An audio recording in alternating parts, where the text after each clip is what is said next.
This is it. I can't believe this is real. It's so quiet. We're about to enter that wild 500-mile stretch of road, partly unpaved, linking the city of Fairbanks to Prudhoe Bay on the Arctic coast in the far north of Alaska. Feels like we've just crossed into a whole new universe, and I feel like we've been driving for an eternity. I am getting really, really, really tired. Finally, we are here. Well, if everything goes well, in about 120 miles, we will reach the northernmost point that you can drive to in Alaska. All right, I'm ready. Are you?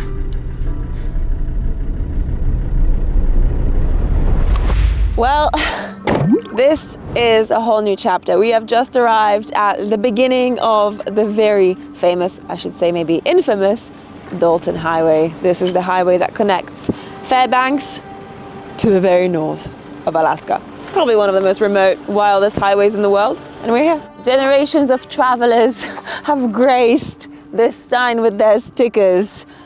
I find this so awesome. I love this one, Dalton Highway Survivor. It's kind of amazing to think that all the people whose stickers you see here, they all did the same route. It's all the same kind of trip, but each of these people had their own very individual journey to get there. Some drove from Argentina, for others this is just the beginning. Still others, maybe like me, drove here from Mexico and are still headed down to Argentina. But there's so many stories just on this one single sign. Woo! Yep. Reality of traveling with a puppy. Anyway, it's pretty amazing and very, very inspiring to see. I feel like I've been waiting for so long to come here, to this wild place on the edge of the world, outside the margins of guidebooks, beyond star ratings and top 10 sightseeing lists. The moment your wheels hit this highway, you feel like you've joined a secret club. A club of those crazy enough to come all the way out here in pursuit of something adventurous, something legendary, maybe even ridiculous.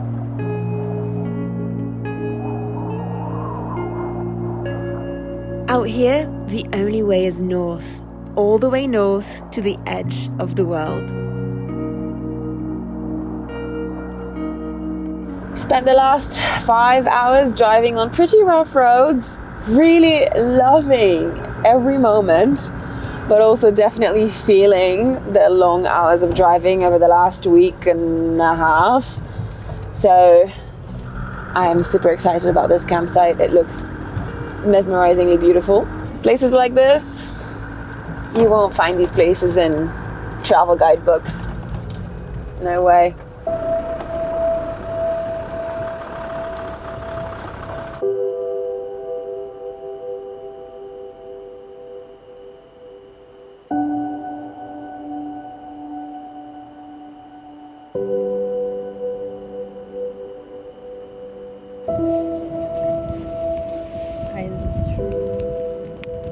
What bone does he have today? Nice beef bone. Oh gosh, that's so good, isn't it? And so for tonight, pizza with tomato sauce, cheese, some olives, and I guess that's it. And on this fire with the barbecue grill.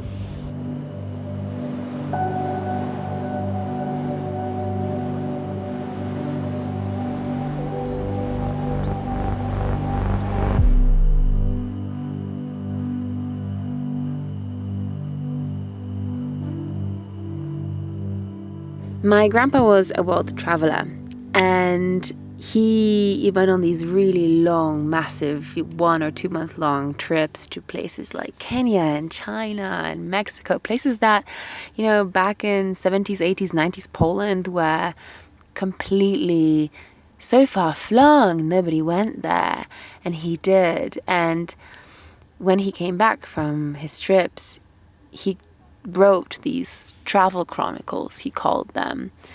And I remember as a kid just, diving into them and looking at all the pictures of all the animals and places and people that I thought I might never see and that he did. he was really my role model. So when he passed away and I was 7 years old, all that I had to remember him by were his travel chronicles.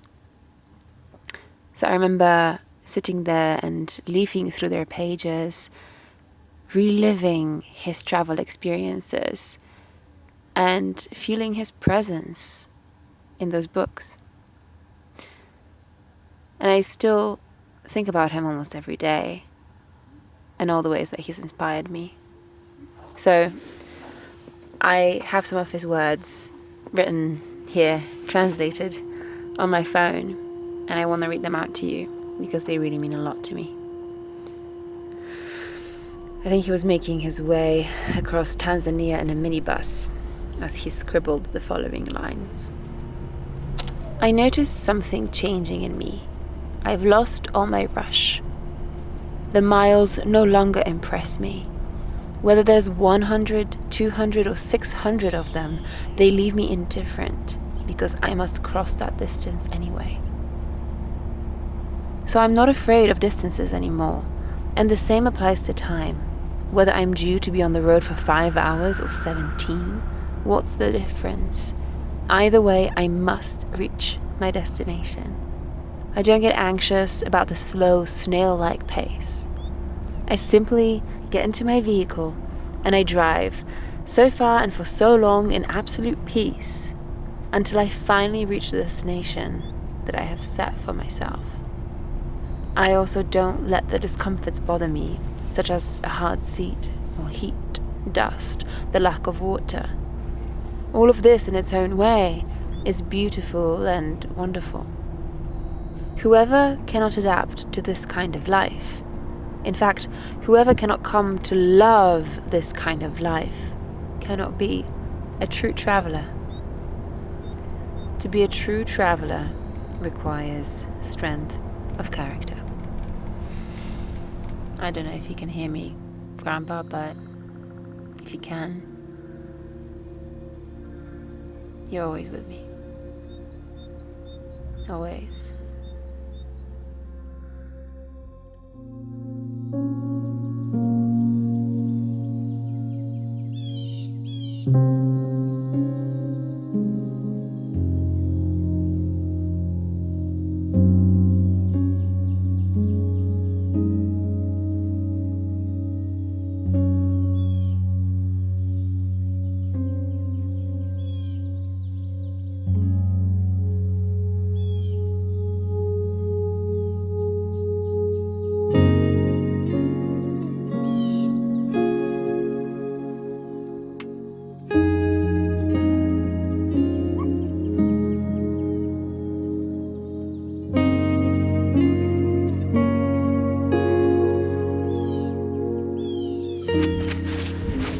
I haven't washed my hair in 13 days now, I think. This might be getting close to my record. But I do have a secret weapon, dry shampoo.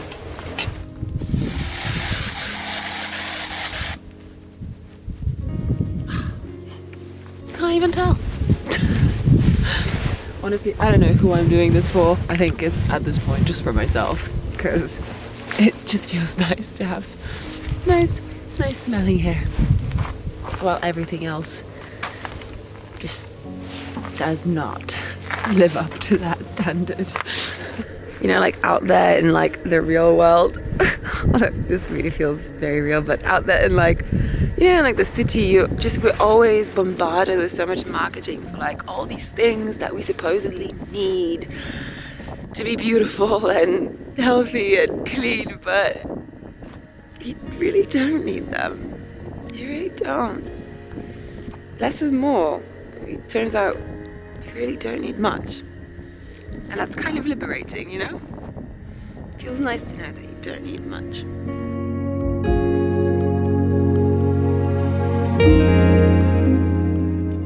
I can't believe this is real. It's so quiet. And everything here is so huge and so vast and endless.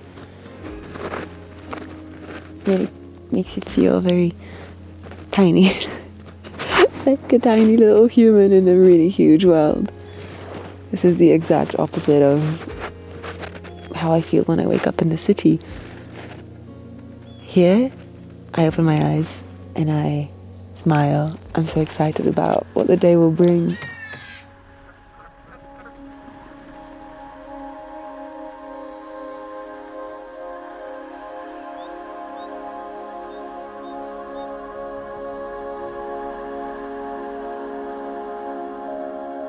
You know, it's kind of wild if you think about it that this road even exists. It's just so remote. But what's even wilder is that there's people like us who drive it of their own volition, of their own free will. Nobody is making us do this. We're driving it for no good reason really, other than because it's there. Imagine driving thousands of miles up a road just because it's there. It makes no sense. It makes no sense here, but it makes a lot of sense. It makes a lot of sense down here. It's so bumpy.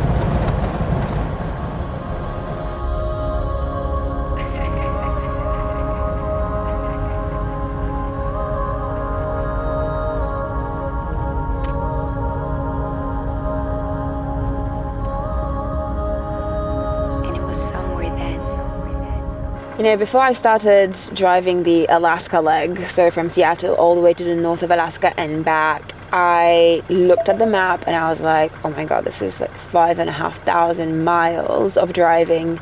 How will I ever be able to do that in a month before the end of my weather window in September? And it's one of those things where you just kind of have to do it to realize that it kind of works. I stopped thinking about the trip as a whole and fell into a kind of daily rhythm, a daily routine.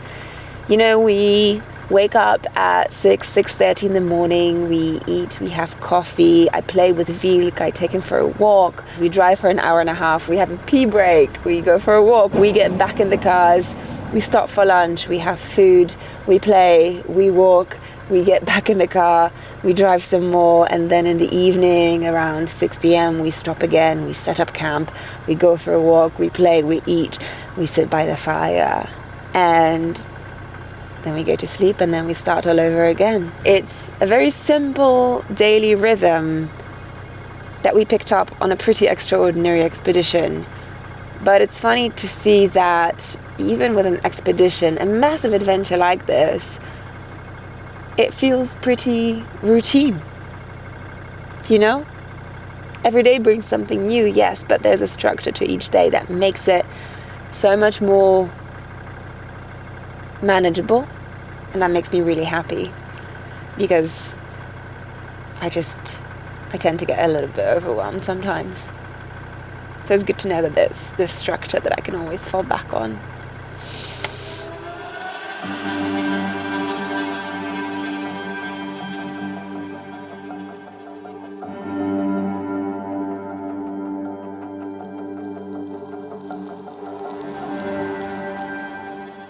There's basically no settlements or towns up here, right? It's just completely dominated by nature.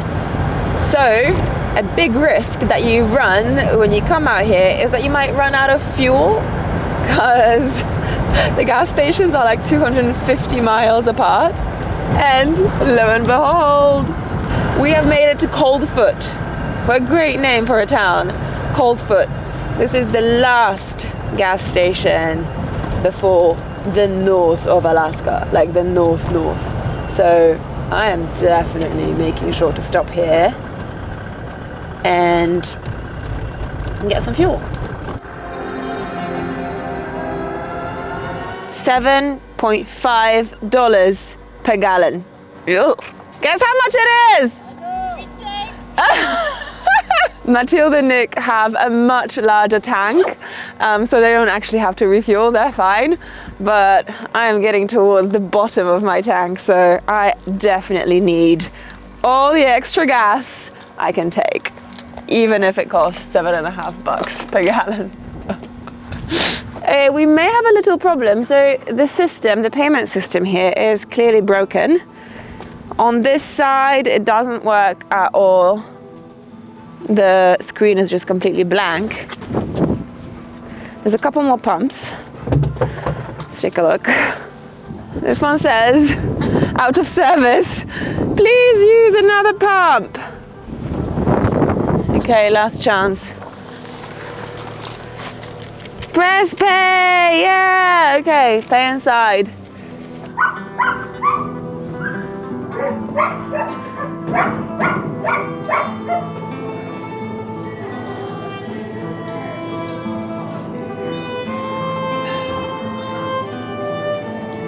So I just left my card inside there. Apparently the pump does work. Let's try it. Vilk looks really mad that I left him with Mathilde and Nick. What are you guys up to? We're doing the Junior Ranger activity book. So it's supposedly for children, but we do learn a lot of things. What's the most interesting thing about Alaska that you found out from the book so far? You can actually realize the real size of Alaska compared to the United States. That's wild. Biggest state, and it's much bigger than what you see on like the normal map. And we're driving all across it. All across it. So anyway, let's try that fuel thing. Done. Ready to drive all the way to Prudhoe Bay. This should last us until the end. Oh yes.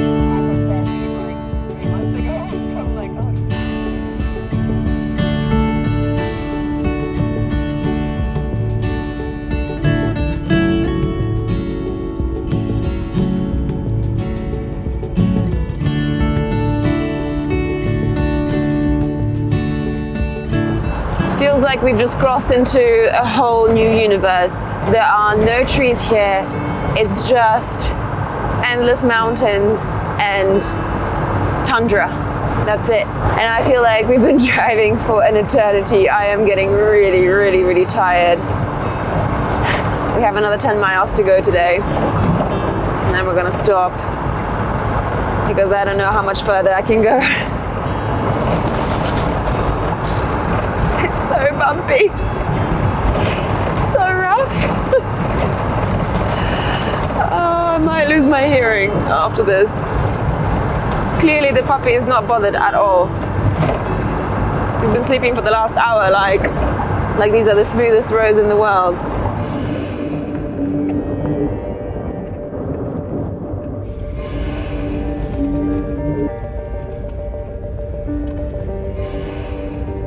We were crossing the Brooks mountain range via the legendary and treacherous Atigun Pass. You rarely get to see places as wild, rugged, desolate as this. It's getting a little bit chilly. A lot chilly.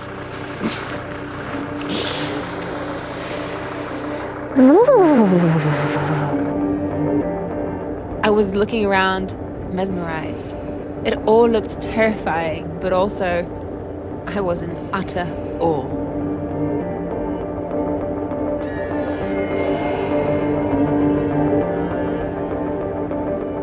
And guess what? Our campsite was set to have pretty amazing views. We're here! We've arrived! This is our home for tonight!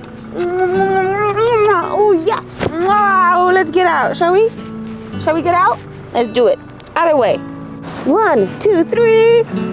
Woo!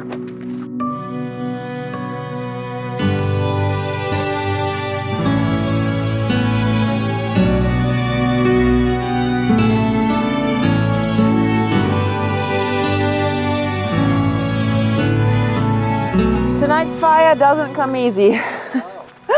Mathilde and I have been walking around this relatively treeless space, trying to collect just dead old branches for the fire.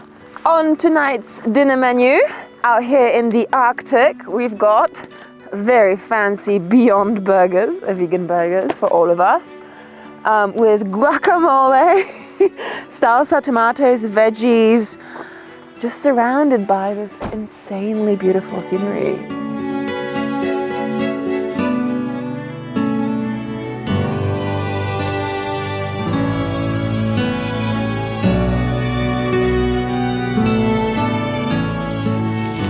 So Nick, can you tell the difference between the vegan burger and an actual burger? Honestly, no difference. It's insane.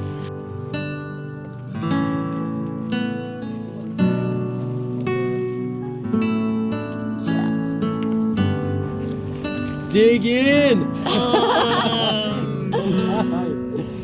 Oh yeah. Oh man.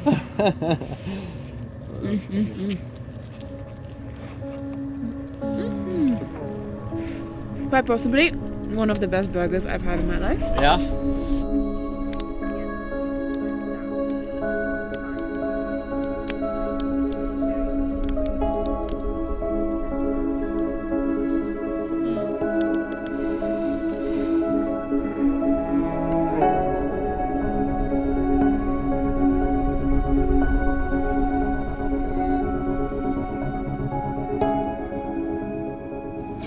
So right now I'm technically on a social media break because it's simply so difficult to edit or upload anything while on a trip like this.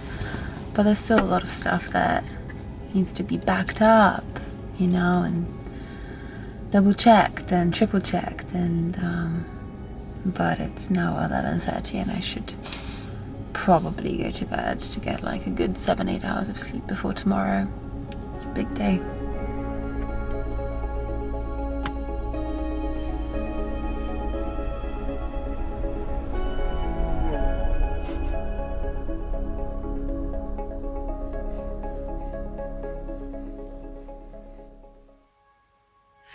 It is a pretty cold morning with a bit of a drizzle, so you really start to feel the cold out here.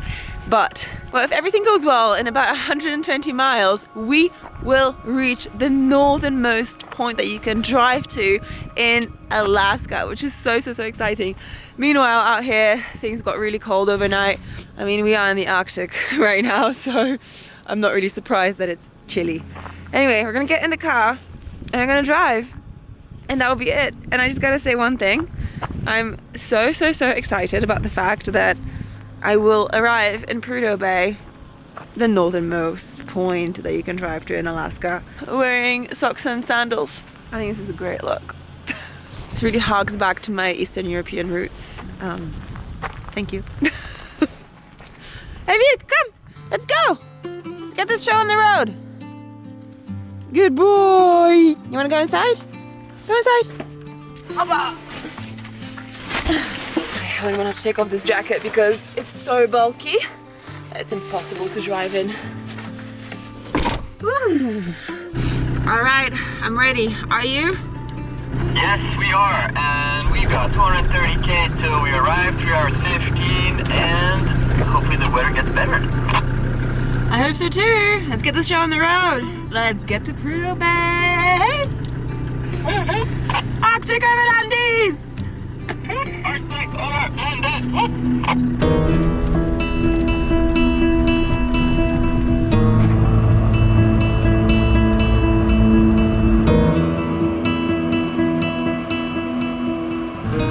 I really thought I could reach Prudhoe Bay in socks and sandals, but my feet are so cold. So there's some roadworks here. While we wait to pass, I'm just gonna get my boots out.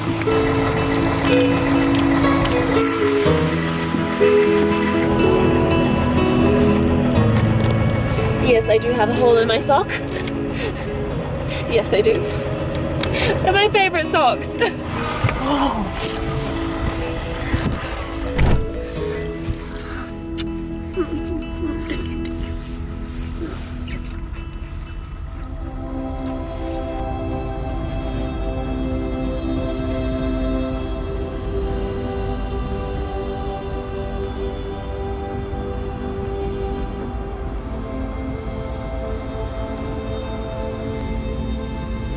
The road seemed to get worse and worse the further along we went.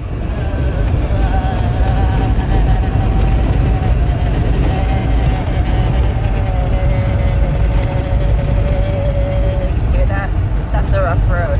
Vilk didn't seem to mind too much, and as for me, I couldn't believe we were about to arrive at the northernmost point of my entire expedition.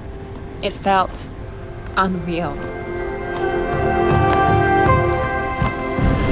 Another 25 miles north and I'm gonna reach Prudhoe Bay, which feels completely surreal, especially driving in this like near total fog. Just adds to the mystery, you know. I'm really curious about this place. I have no idea what to expect.